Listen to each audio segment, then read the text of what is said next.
Voilà, à part ça, les 4 vérités, les voici avec Caroline Roux qui reçoit ce matin Bernard Accoyer. Bernard Accoyer, le secrétaire général du Parti Les Républicains, après la nomination d'Édouard Philippe, la droite craint des départs groupés alors que 28 élus appellent déjà à répondre à la main tendue du président Macron.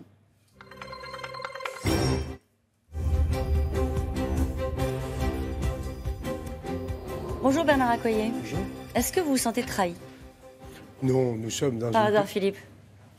Non, Édouard Philippe a été nommé avec, si j'ai bien compris, une mission qui était de construire une majorité. Et après que le président de la République ait d'une certaine façon fait exploser la gauche, ce que l'on comprend, c'est que cette majorité, le président voulait la trouver en divisant profondément la droite, voire en la faisant exploser, selon les mots qu'Emmanuel Macron avait eu lui-même. Donc tout ça ne nous paraît pas sain pour la démocratie. Nous sommes dans le temps de la législative.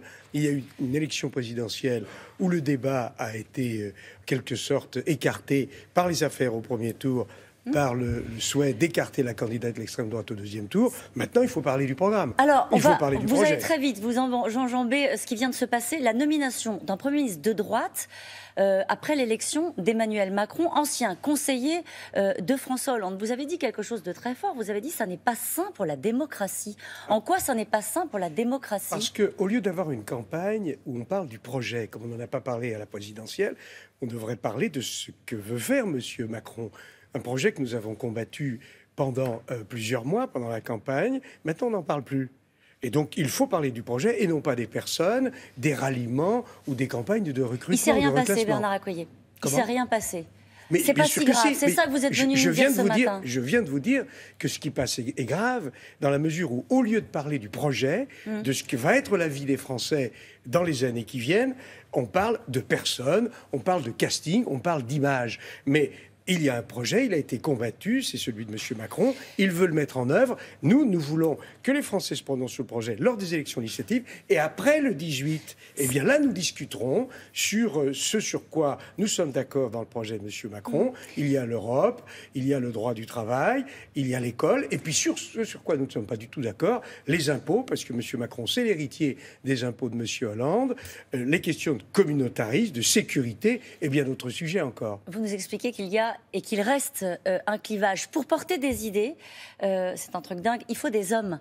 Et il faut des hommes de droite. Il y a eu un appel qui a été signé par 28 élus de droite et du centre qui ont appelé à répondre à la main tendue d'Emmanuel Macron. Dans cette liste-là, on trouve des poids lourds de votre famille politique. Nathalie Kosciusko-Morizet, Jean-Louis Borloo, Christian Estrosi. Ça non plus, ça n'est pas si grave. Ce sont des aventures individuelles. C'est un événement évidemment important. Et je viens de vous le dire, important parce qu'il ne faut pas troubler les Français au moment où ils doivent parler du fond.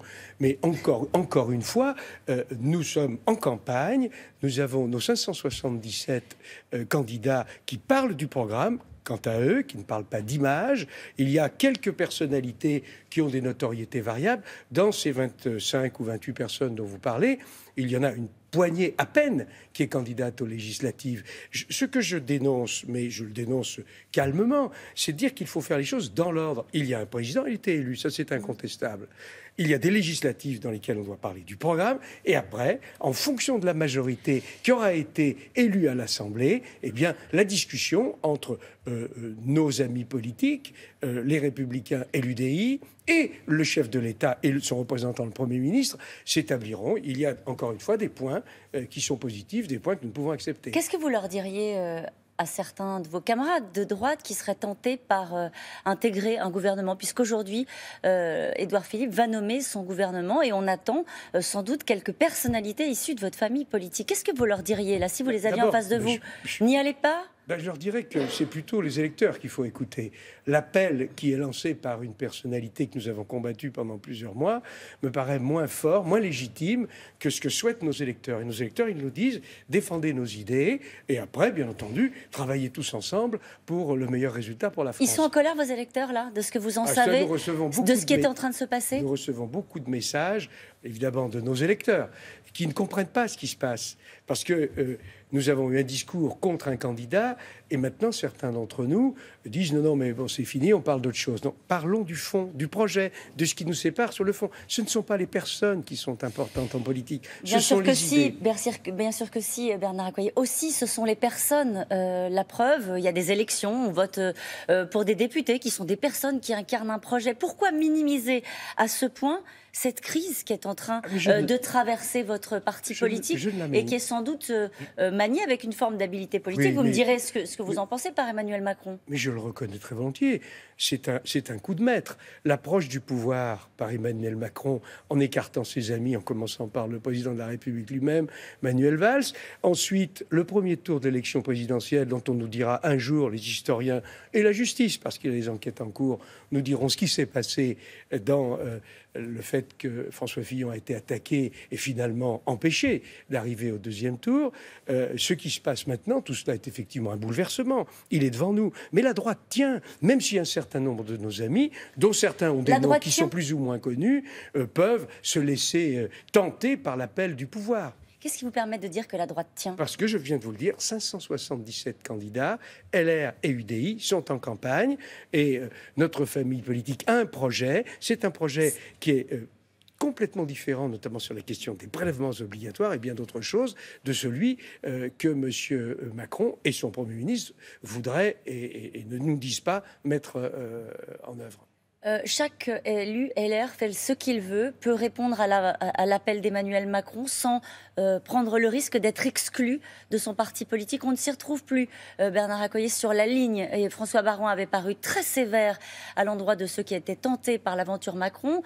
Aujourd'hui, on nous explique que tout ça n'est pas si grave, qu'on peut devenir Premier ministre sans être exclu du parti Les Républicains. Est-ce que c'est comme ça que ça va se passer dans les semaines qui viennent? Pour ce qui est du Premier ministre, c'est-à-dire d'Édouard Philippe, d'ailleurs je le lui ai redit hier soir au téléphone, en répondant et en étant nommé à Matignon, il va donc défendre les candidats aux législatives qui sont les adversaires de ses amis, ou en tout cas de ce qui était encore hier ses amis, sur le terrain. C'est-à-dire qu'il va défendre les candidats En Marche contre les candidats LR, UDI.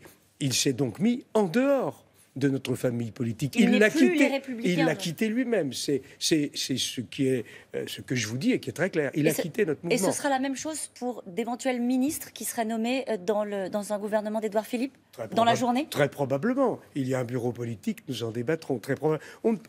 Monsieur le Premier ministre ne va pas défendre ses amis politiques.